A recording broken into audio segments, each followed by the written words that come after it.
Hey, everybody. Welcome in to another edition of 50 Toasts. Thanks for coming. We're glad you're here. We do this. You know what? I didn't plug in my other light. I'm competing with the most well-lit motherfucker in the history of.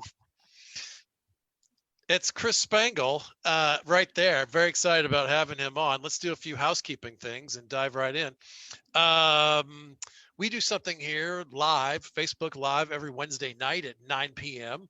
Tonight we got Chris Spangle. Next week we've got Dan Kaufman, a buddy of mine who's a cartoonist and a comedian, and he's known to Bob and Tom fans as the guy who wrote Fish and Paint. That might be the old school Bob and Tom guys know that reference. He's a very creative, interesting, lovable weirdo, and I can't wait to talk to him. Every Tuesday morning at 8:20, I'll be on Bob and Tom, telling some football jokes and wrapping up the weekend that was in the NFL. Every Monday at about 7:30 p.m., we're going to be doing the Facebook Live version of Quick Snaps, the podcast, right here in this same space. And then it gets uploaded into the podcast universe the way you normally would. This program is not a podcast, but it can be found, some recorded versions of it later on YouTube. So get on over there. I just spent the day uploading some stuff. I got Jimmy Pardo's interview on there, and Donnie Baker is on there. Ron Sexton. It's a hell of a ride. Listen to that guy's story, and about 5 or 6 others, and I'm putting a few others up there soon. Pat Godwin got posted today. So anyway, get on over there and check out all that stuff. I want to do a quick thank you to some of the patrons who have joined the community that we just started building. John Riggs, giant thanks to you, man. Ron Milford, thank you. Carl Thacker, Kyle Jolink, and just yesterday, Chris Londrachi. You tell me. I don't change your name for show business. That's what they've been telling me, Chris. Still look up your name right. for 8 years. That's right. Enough of that. We got a great guest tonight. It's Chris Spangle.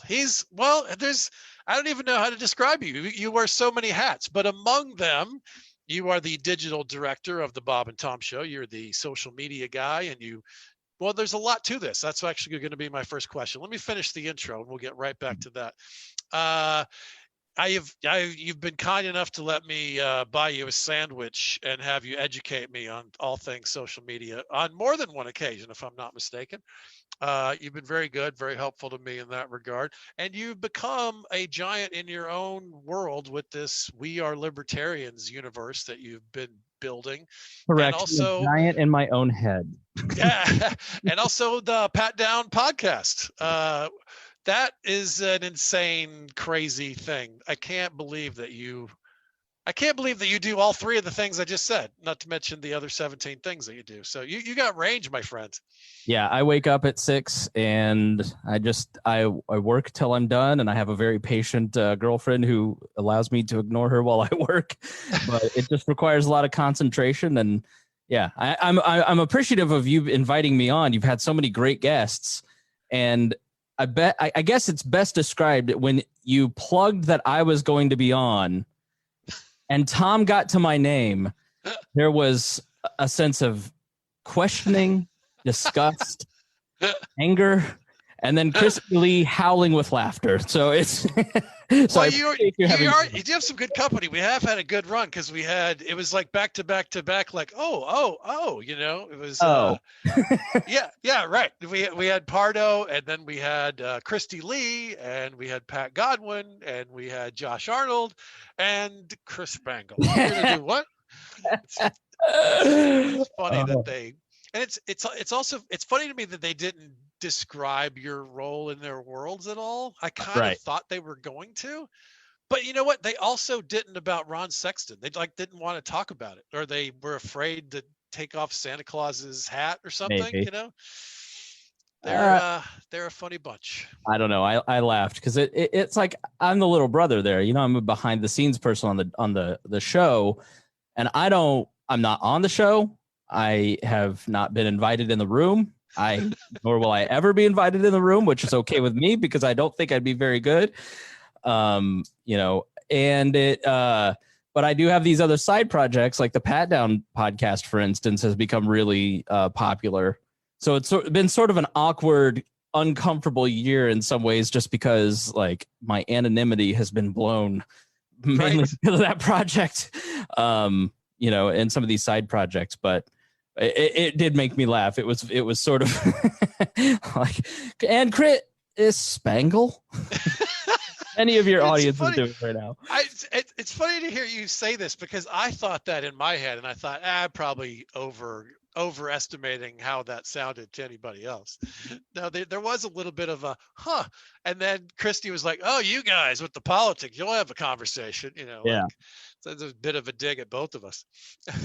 Yeah, I'm a very political person online, which is why I don't really ever talk about my day job, just because it's very non-political, and I don't want anything that I ever say to reflect back on that, because I just have the utmost respect for the show and for Tom in particular. So I always try to keep that separate. So it was one of those weird little leaks. Right. Yeah, that's great. All right, well, let's talk about all that, because that's actually what I'm most intrigued by, is that you have the disparity in the hats that you wear is astounding. Like, you really, first of all, well, let's go back to the beginning. So how did you wind up on the Bob and Tom show in the first place? So I started in college. I got an internship at a local radio station. It was a news talk station. And my career path for almost my entire life has been to go into radio and to become a talk radio show host. It starts driving around with my grandmother, listening to Rush Limbaugh as a kid. And I think thinking back recently after his cancer diagnosis, it's that experience of my grandma ranting about, liberals in the car as a little kid, where I was just like, I fell in love with politics. I fell in love with radio. I've been a lifelong Bob and Tom fan. I can remember in 2005 when I was working at that AM radio station, they had a Carb Day broadcast downtown, and I was like standing behind the scenes hoping to catch a glimpse of any of them.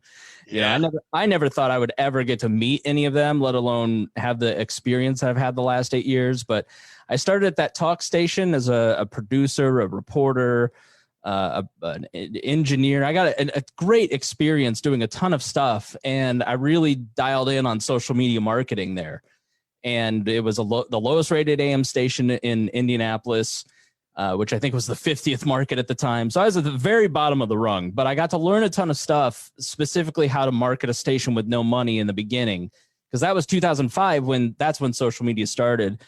And then I left there to go work for the Libertarian Party of Indiana. And I did that for 4 years. And you definitely have no money in a third party. So you're using social to market over and over and over. You're building a bunch of organizations. You're, learning to do podcasts and edit video and do all that, because you can't hire that out like the other guys do.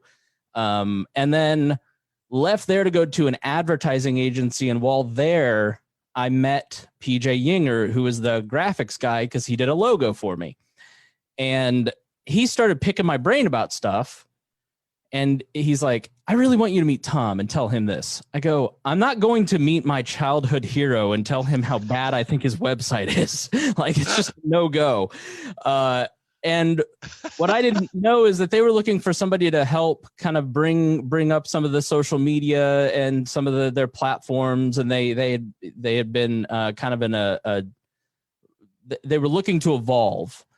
And so I started doing some consulting on the side and helping their team just figure out social. And this was 2013. So you still could do organic growth. You could do a lot of great things on social, which are all dead now. And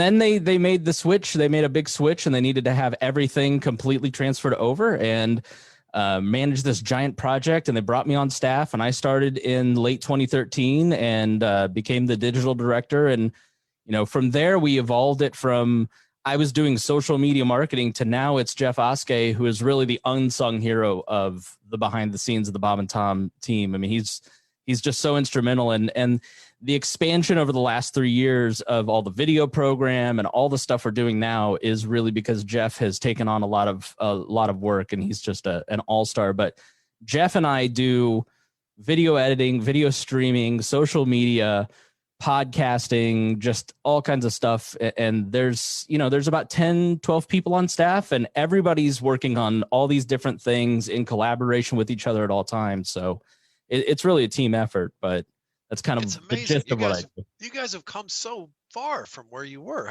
This is kind of the easy question, but I do want to know the answer to this.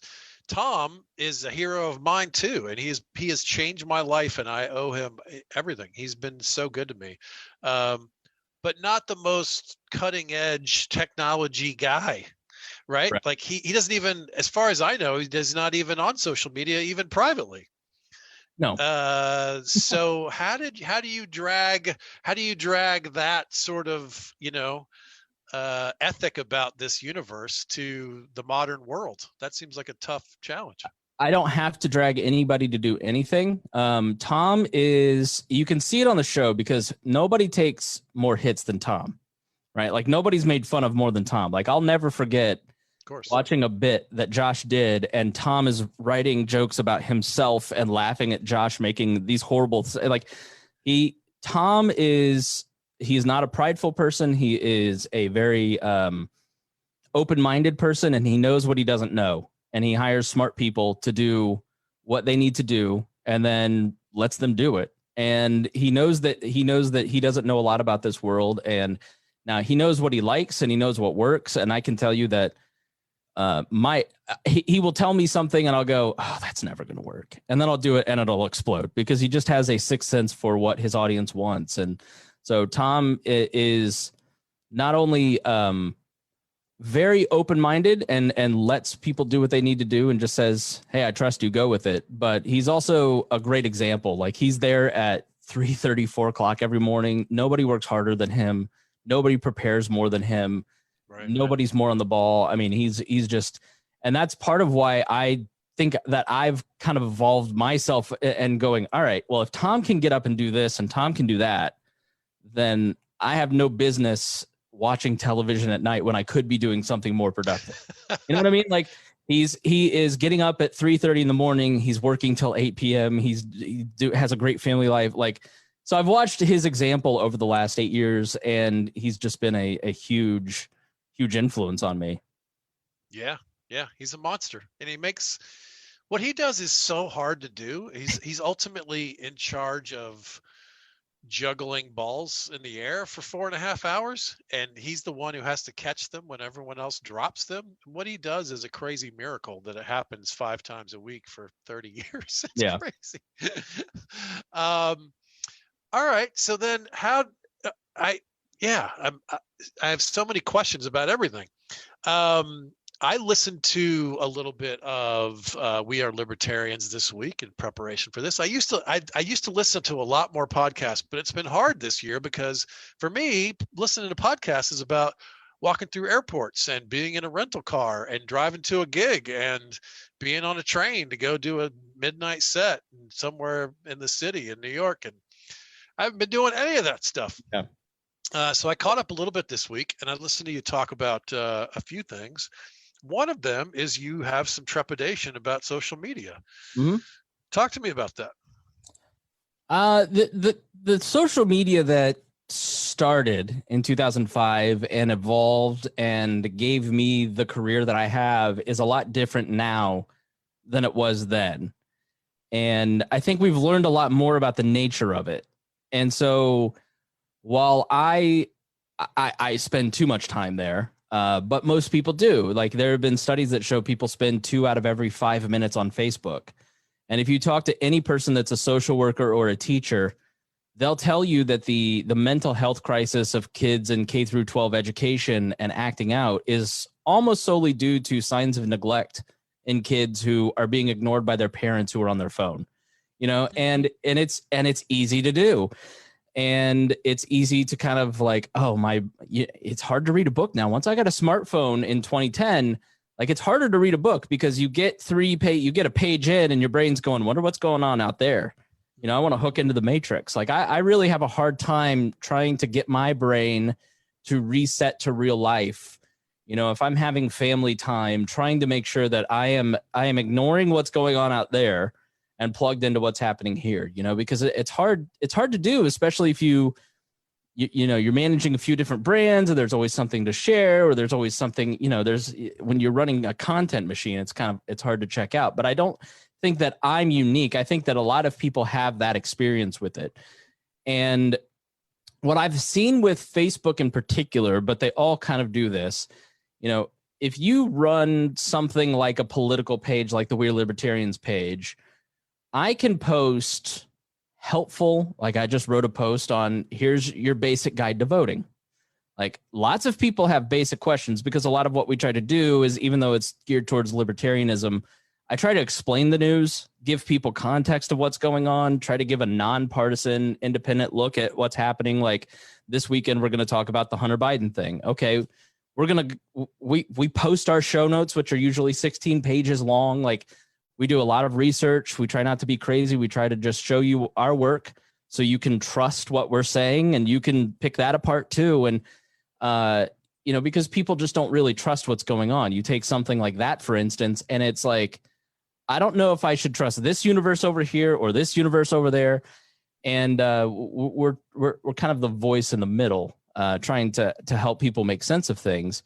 And with social media, if I post something like your guide to voting, here, find out candidate information, find out how to register to vote, find out where your polling place is, it will get 500 to 900 impressions on a page with 100,000 likes.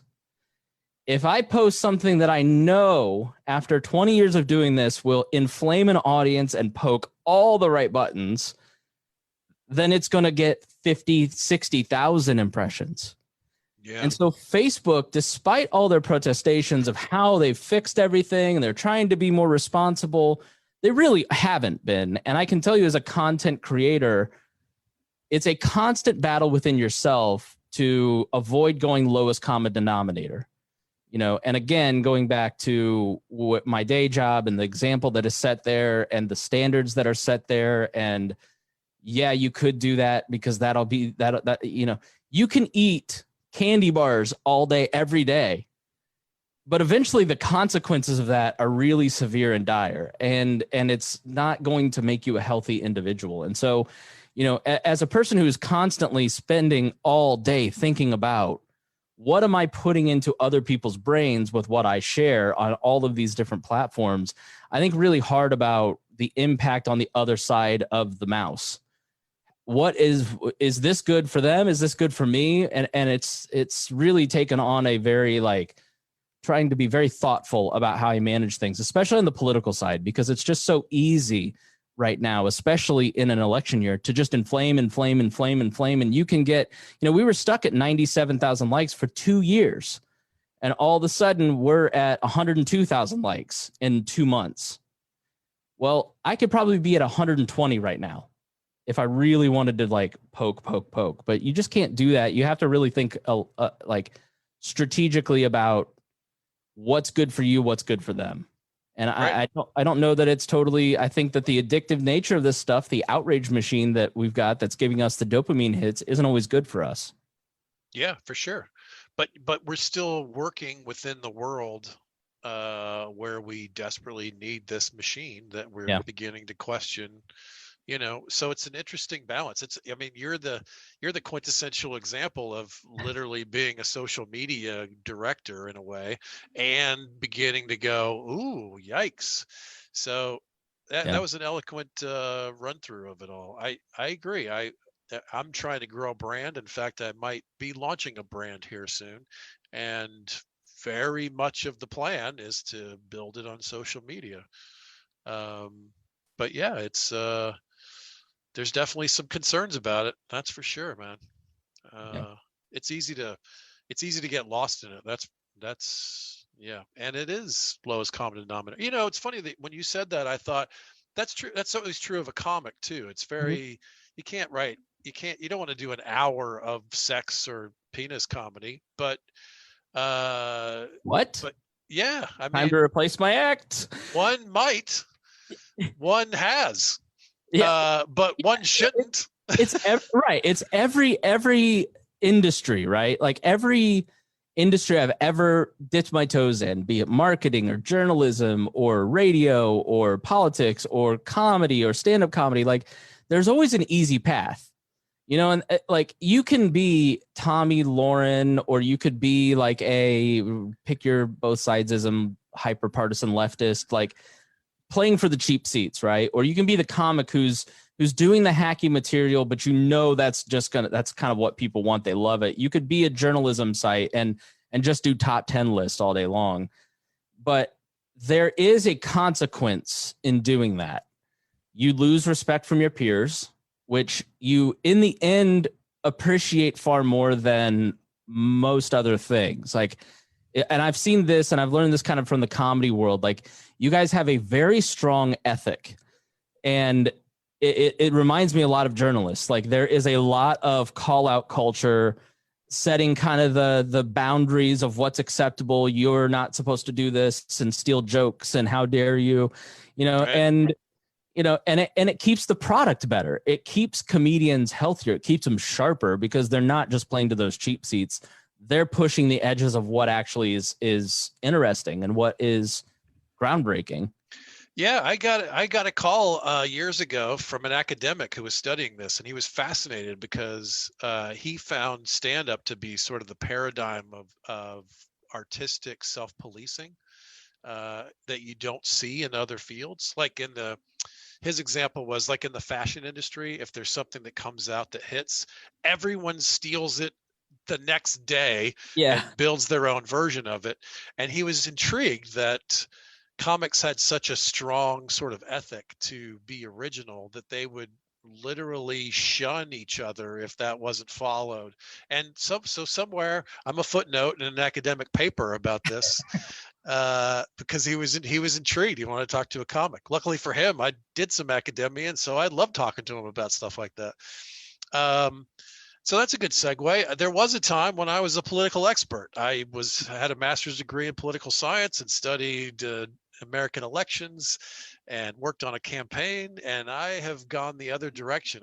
My natural interest has faded, and I've gotten very busy with the other things that I'm doing. And so one of my questions for you is, who are libertarians? Because in my head, and this is an old-fashioned thought, it's a weird big tent of lots of different sort of subgroups. There's people who used to be Republicans and then became annoyed by maybe the evangelicals sneaking in and telling you what to do in a different way. And there's old hippies that want to have guns and are pissed about the government. And there's idealists that say that you should do what you want, government and everyone else be damned. And there's people who are just bitter about the government that we have had and want something different. And tell me the truth. Who are libertarians? All of the above, and most of them embodied in one person. If you are a libertarian, you feel all those different strains. There are, we are libertarians. We try to bring in people from a variety of backgrounds and thoughts, and we fight it out amongst each other. I mean, I literally said in our group, our behind the scenes group chat today, what are we arguing about today? Because we've got more conservatarian people, we've got libertarian socialists, on the left right spectrum. They couldn't be further apart. And then, I'm more in the center, but then there's, on various issues, we all disagree. There's a great quiz out there that if you don't know where you stand politically, it's called isidewith.com. And you can take that quiz and it'll tell you who you most identify. That you take the quiz with all the questions on issues, find out where you stand, and then it'll assign you to a party and issues. And I've had some friends take it, and like these Trump supporters are like, I'm a Democrat. Yeah. And it's sort of like a weird thing that helps people who don't know a lot about it. But when you look at mine, like I'm 89% with the Libertarian Party, 48% with the Republicans, and 20% with the Democrats. And I really try to look at things from issue to issue, but it's all through the lens of a single paradigm. And the basis of libertarianism is the idea that government force is inherently immoral. And it's what your parents taught you when you were a kid. It's an extension of the values that you learned as a child. Don't hit people. Don't take other people's stuff. Don't lie to people. Once you get older, don't commit fraud. And those are basic moral violations. But fraud is in the top 4. Absolutely. And so you're violating people's, like things like murder, any kind of, you and I can shout at each other all day long, but if I hit you, if I lie to you, if I try to defraud you out of a contract, things like that, then that's a problem, right? But yeah, of course. The morality doesn't change when there's 4 of us voting to make you do what we want. And it doesn't change just because we're going to give you something in return for what we're taking from you. If we take your car and give you a bike, that morality doesn't change. And so we look at everything through a basic principle in that you cannot initiate force to achieve social and political goals. It must be done through voluntary private means. You and I can contract with each other to live in a society together where we agree on the rules. And when you and I agree, we uphold those rules more than rules we're just kind of born into and we have no real tangential connection to, right? So a big part of our problem is that we look at the world as so many people right now are so nervous about the presidential election because we have put so much power into that position that we've outsourced so much of our emotional health to the outcome of that. And I will tell people, please do not get angry. Do not get sad. Do not harm yourself. If your candidate doesn't win, the world is not going to end. In fact, your life is probably not going to change all that much because what matters most are the people that live around you. It's the people that live in close proximity to you. It's the people that you choose to work with. It's the people that you choose to have in your friends and family groups. The 100 people that you come into contact with every single day are the most important people. And you make decisions already to voluntarily interact with those people. And you'd be happier if you didn't have this other apparatus outside of you sucking out 45% of your income, causing you all this stress, causing, promising you that they're going to give you public safety. Like I had my 4 tires stolen off of my car. I called the police. They said, thanks, we'll take a police report for your insurance. Well, are you going to find my wheels? No, we don't have the ability to do that. So we live in the illusion of the state protecting us. We already have a duty to protect ourselves, our property, our friends, our family, our community.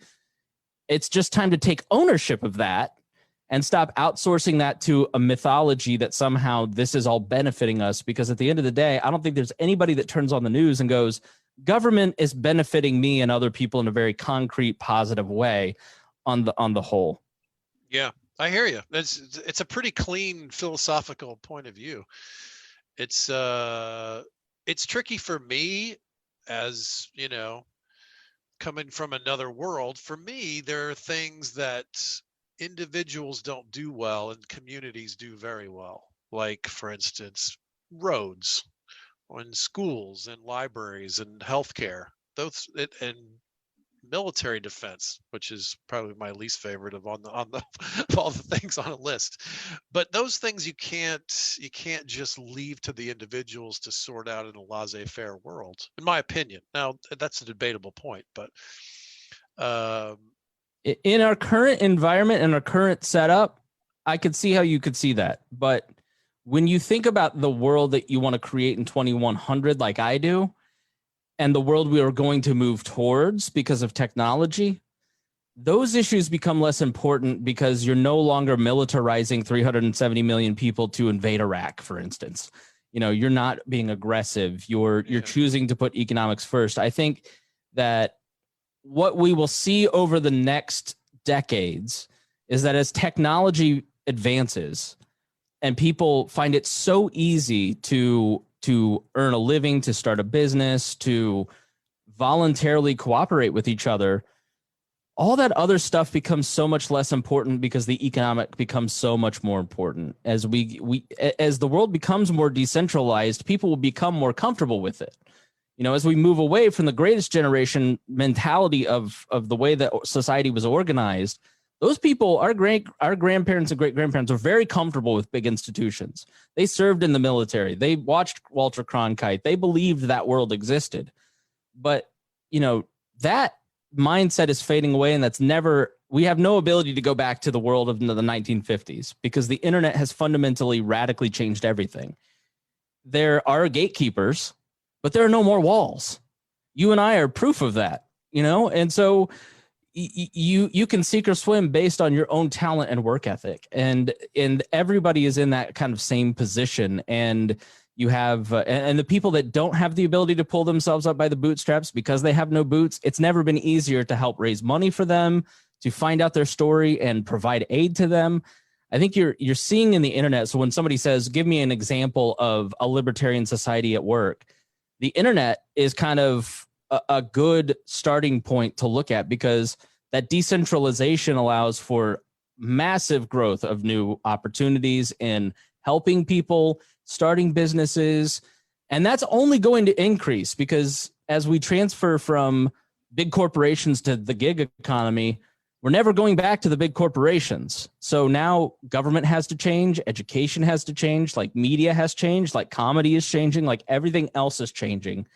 And people are going to get to a point where they just go, I don't want the social conservatives telling me what to do. I don't want the Democrats with these giant structured, Green New Deals. And I just want you out of my way. Everybody, 2020 is the story of get the boot off my neck, get out of my way, and let me earn a living with people I like.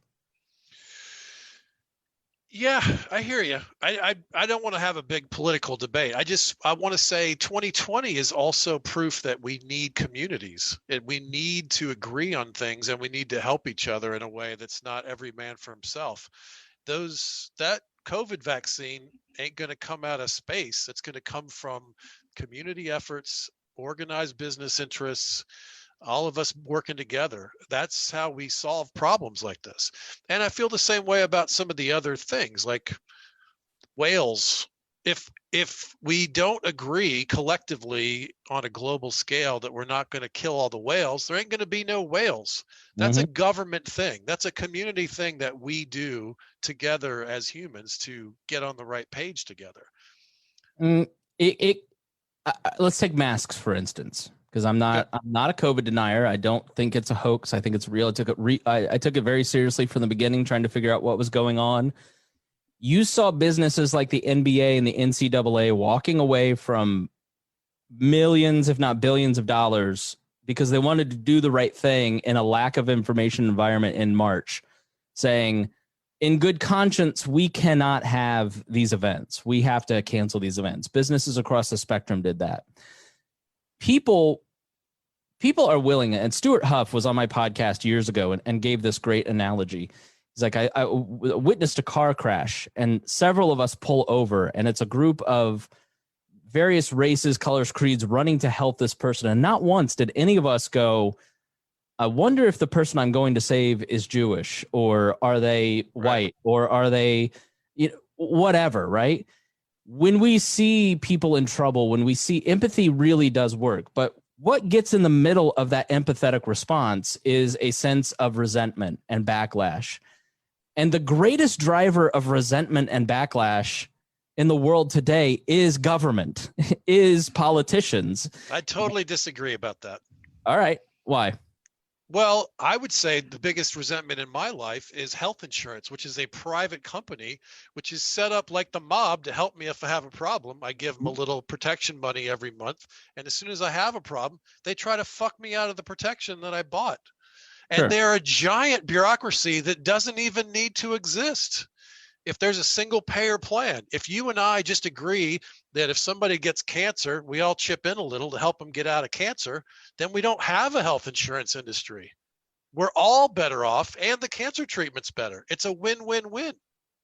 Yeah, but the private insurance markets, for instance, they're able to use the force of government. They're able to buy politicians to go through Obamacare, through the HMO Act of 71, through the various acts of Congress, and write the laws that give them the best deal on ensuring it's why social media wants to be regulated, because then all of a sudden they can write the laws that enshrine their position and make sure that they're Facebook and Twitter forever, and you never get to start Parler, and that's sort of what's happened in the insurance industry. And so we look at the now and we go, why is this broken? Why does this not work?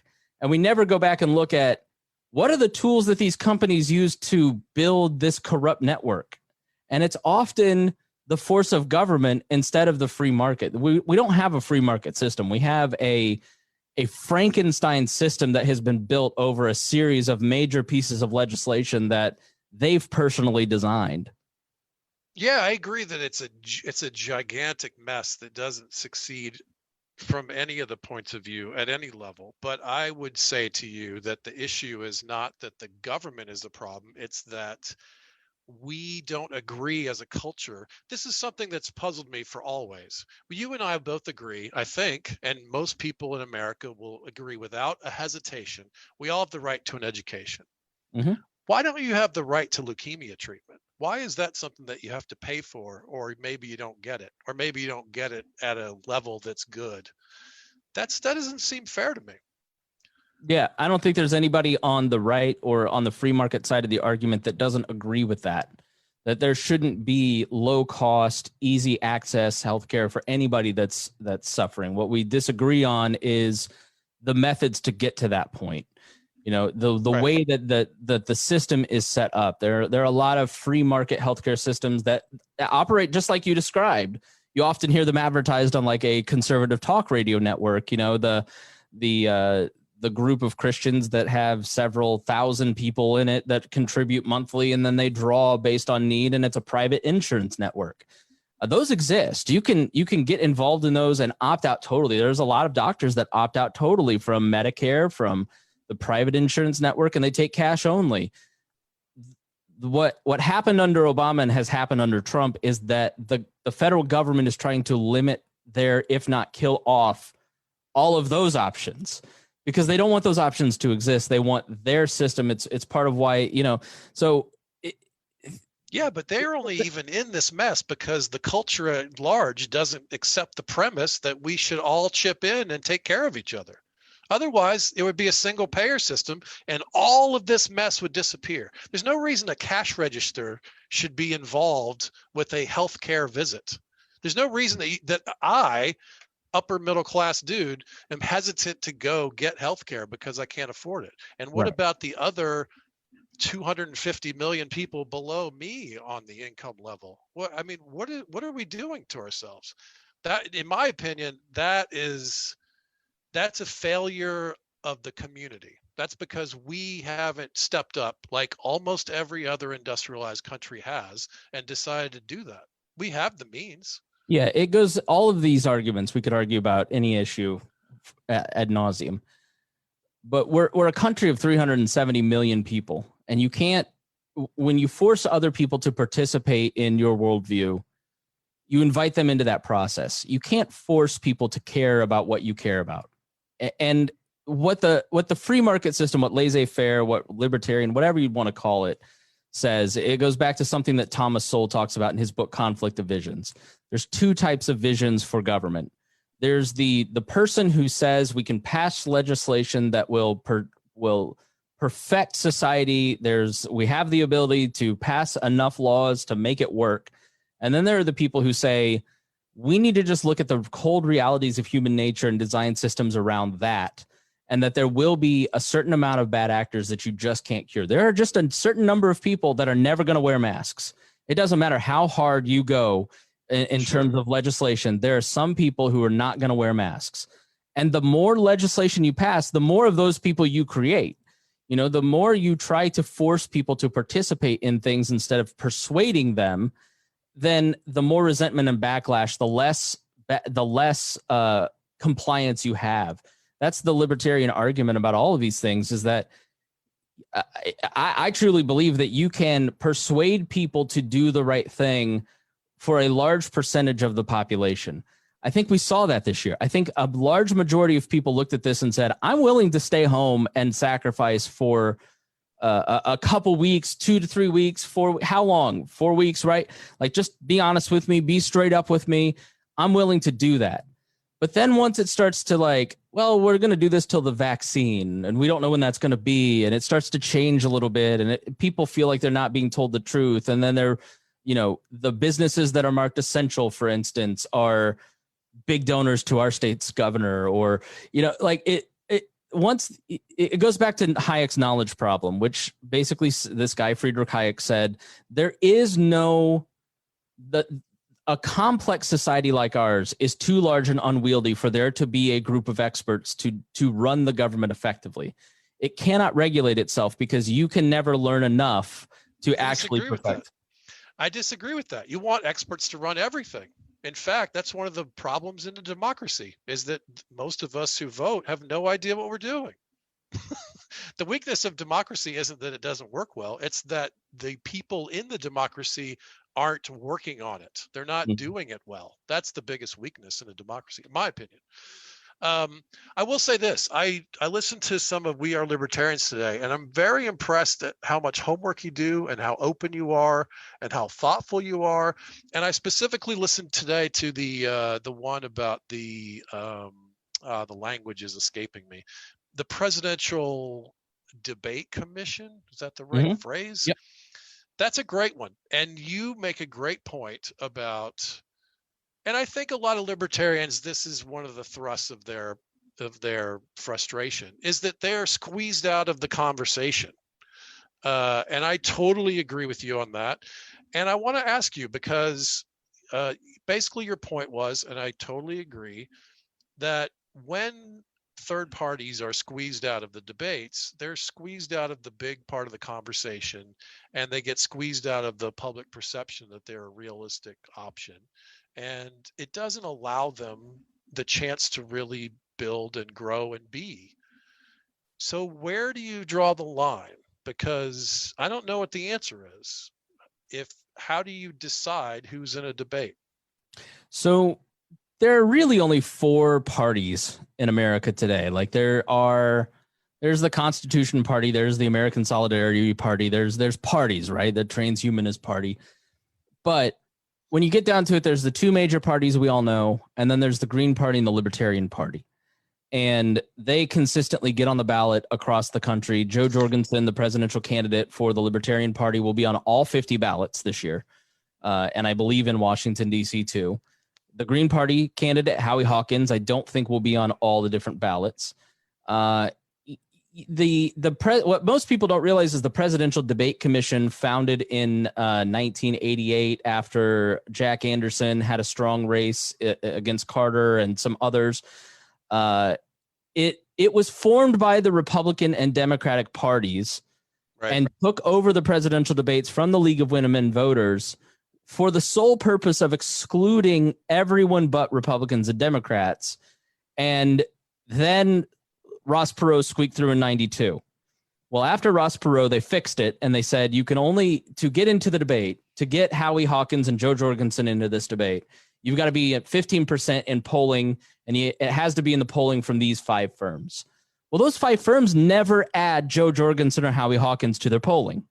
So how can you get 15% in a poll if you're never included in the poll to begin with? And so it's a complete and wholly corrupt process. You basically have Pepsi and Coca-Cola writing the laws across the board to exclude Faygo and RC Cola. And there may be some people out there that like RC Cola. I'm not one of them, but it comes down to choice. Like it's your First Amendment right to organize, to gather together, to speak freely on your ballot, and what Republicans and Democrats have systematically done is they've drawn districts, gerrymandered districts to maintain their power. You have straight ticket voting in a state like Indiana. We have a libertarian candidate for governor here who's putting real pressure on the Republican, and straight ticket voting makes it very, very hard for him to actually succeed because it's an incumbent protection system. And then you have things like the debate protection. So people go, well, the Libertarians just can't get their stuff together. The Green Party can't get their stuff together. Well, they're put at a fundamental disadvantage. Like there isn't voter fraud. Like all the talk about voter fraud, it's infinitesimal. It doesn't exist. If you do your homework on it, your ballot, your vote, it's all safe. Where the voter fraud takes place is at the drawing of districts, the ballot access laws, keeping third parties off your ballot, and protecting Republicans and Democrats from succeeding. And so where do you draw the line? I'm not, here in Indiana, you basically have to have around 10,000 votes in a single statewide race, the Secretary of State's race, to be considered a party.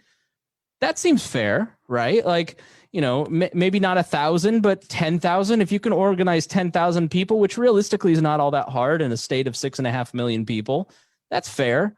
Put some percentage on it. But then you have states like Ohio where it's 4%, 3% in a presidential election. And, they change it every 4 years to keep the party from succeeding in Ohio. It's just completely corrupt, and everybody knows who pays attention to this stuff knows what's going on. It's just, how do you get the viewers here watching this to care? Yeah, that's right. It's a great question. And to take the cartoonish example, what do you do with the Kanye West who could theoretically, check some of these boxes and wind up in a presidential debate? I mean, the casual observer is trying to keep a serious conversation. Not that that's what we had in these presidential debates. Right. But in theory, that's what you're trying to do, is to have a real conversation amongst real people who could win. You have to have some barrier to entry, right? Yeah, like I said, I'm not against some barrier to entry, but I'm also a big fan of free and open speech. I want Alex Jones to have all the carte blanche on all these platforms possible, because you only made the conspiracy theorists more aggressive and more hard. Like QAnon was a blip on the radar when Alex Jones had a Twitter account, but then you ban him, more people go and watch him, right? It's the same with Kanye West. Put him in a debate. What's the real danger? People are going to see Kanye West and they're going to go, nope. Most people, there is some piece of the irony vote that he will carry, like Donald Trump carried the irony vote, the meme vote in 2016. But Kanye West is on the state in 12 ballots, and he's only in one swing state in Minnesota. And could he swing that away from Joe Biden and give that state to Minnesota? Yeah, but the reality is Donald Trump has done enough to lose. He has done enough to expand Joe Biden's map. So the real danger is not Kanye West. The fact is that the president hasn't done enough to reach out to people that aren't in his base and has expanded his electoral play. You see what I'm saying? That's on Donald Trump. That's not on Kanye West or Joe Jorgensen's existence. No, I understand that point of view. I don't disagree with you on that. I agree. I agree broadly with everything you said in the podcast and here. I think it's a tricky dance, but it's a dance that's rigged from the beginning for the big boys. I think your parallel about the colas is totally, it's simple and it's beautiful, and that's exactly what it is. Of course, some people want RC Cola, but if it's not in the store, it's not going to get bought. Right. It should be it should at least be on the shelf. I agree. Hey, let's do something that we've never done here on 50 Toasts, and that's go to the phones. If you guys are watching on Facebook Live and you want to ask a question of our guest, post it now. I'll take a quick look and see if we can. I haven't done this before because I was afraid this would be cumbersome. So let's see how we'd go.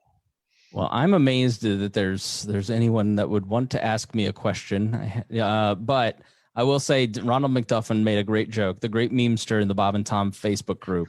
Yeah. That Chris Spangle doesn't call it 50 toasts. He calls it 25 potential sandwiches. That is a good joke. That's good writing. Yeah. Oh, he's hilarious. Here he is. You on the sauce again? There's some agreement about gerrymandering. Ron Milford wanted to ask about, I think we've covered this, but he wanted to get you to talk about wasted votes. People always say, you're wasting your vote when you vote Libertarian or small party. Yeah, love Ron Milford. Beautiful patron of this podcast. It's a scare tactic. And it's basically people who are in one of the two major clubs telling you, don't do anything that'll get you kicked out of the club. Don't vote your conscience. Don't vote for the party that best represents you. Don't vote for, listen, if you take I side with and you land on the transhumanist side, vote for them. Vote for your conscience. Yeah. The Republicans and Democrats don't care about you, and they don't respect you, and they don't they need to be shown that if you don't agree with the things that we've talked about tonight, they need to see it. And there's one way for them to see it, and it's on election day. Like, to go back to the Indiana example, you've got a popular governor, Republican, longtime, party official who's the governor right now who implemented these mask mandates. The Libertarian is nipping at his heels, getting 24% in a three-way race, putting pressure on him.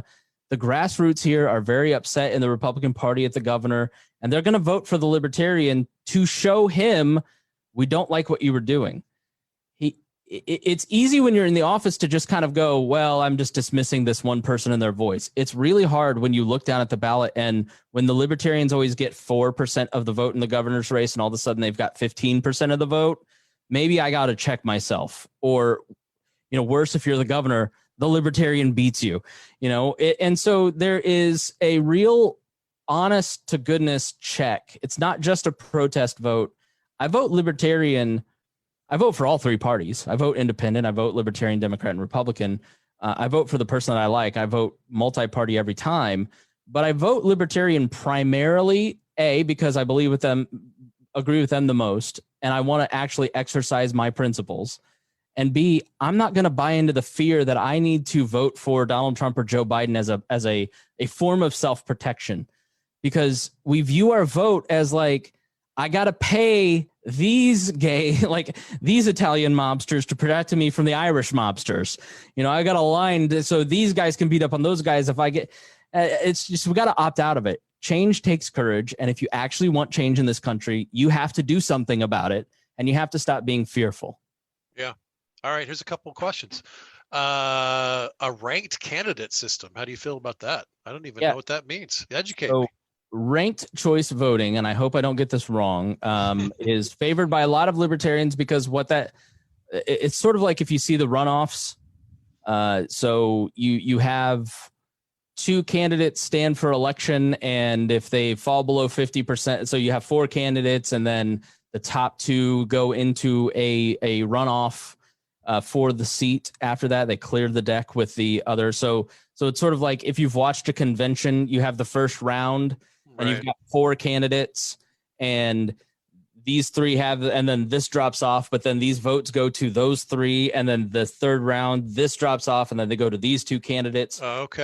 So everybody's second choice becomes pretty powerful, and you have more negotiating. So it's almost like a convention voting. So I hope I got that right, because I have not studied it in depth. We got some smart questions here. Boxers or briefs? Briefs all the way. I wear briefs during the day because I like a nice controlled comfort, and then boxers at night because I'm a wild man. That's a better answer than I expected. What do you miss, Jeff Vibert? Not at all. That can't be right. I do. I love Jeff. I catch up with him every once in a while, and it's nice to see him annoying somebody else and loving him from afar. He's at Barstool Sports. They're saying, how do we get to this change? Is it patience? Is it way off in the future? If we're going to have a libertarian universe and some legit libertarian candidates, what do we got to do between here and there? Well, first, it starts with people making the decision. There's a great YouTube video that you should look up called The First Follower, and it illustrates what needs to be done. There's this guy dancing in a field at like a Bonnaroo type thing, and he looks like a nut job, and just everybody's sitting down like going, ugh.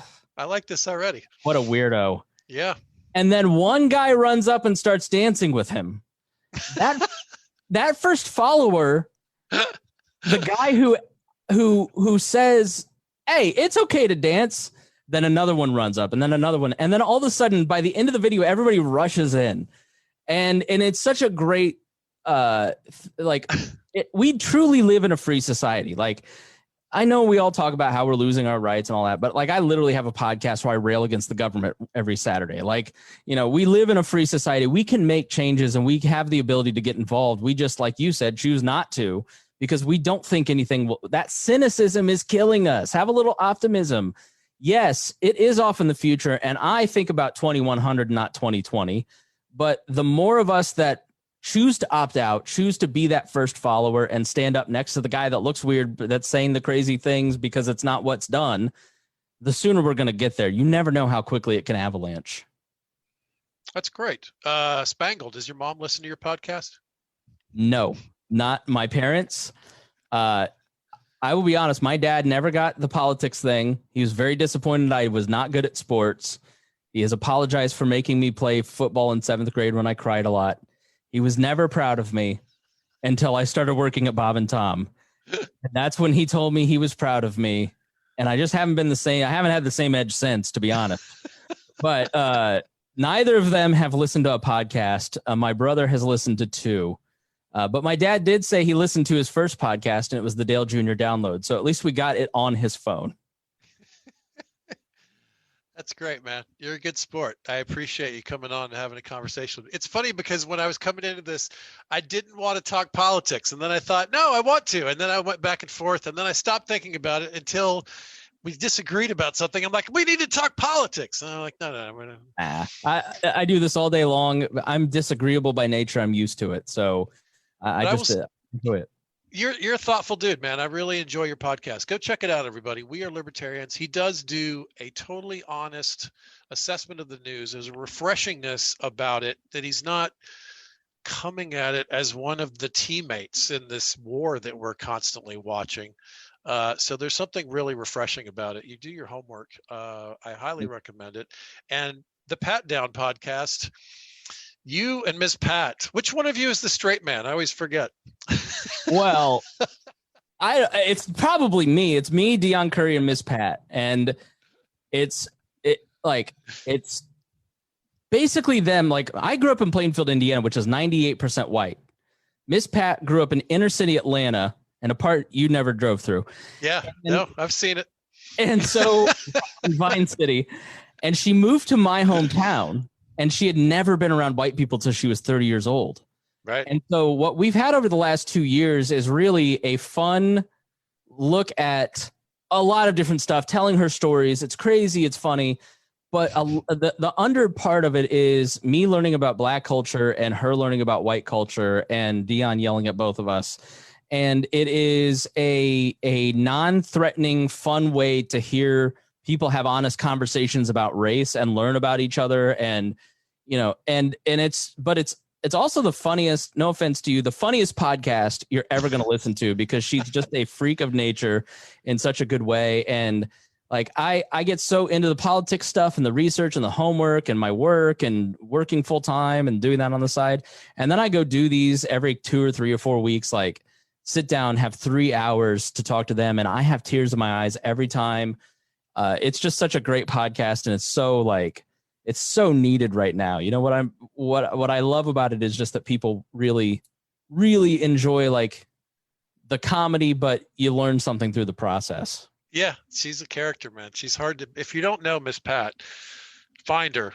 Go to this podcast, go watch your YouTube clips. She's hard to believe she's real, and she's absolutely genuine. That's the magic of it. She looked at Kaylee Cuoco on The Cabin with Bert Kreischer on Netflix and said, "Who watches Big Bang Theory, and why do you deserve $1 million?" And it was so blunt and honest. It made all the news. It was awesome. Fair question.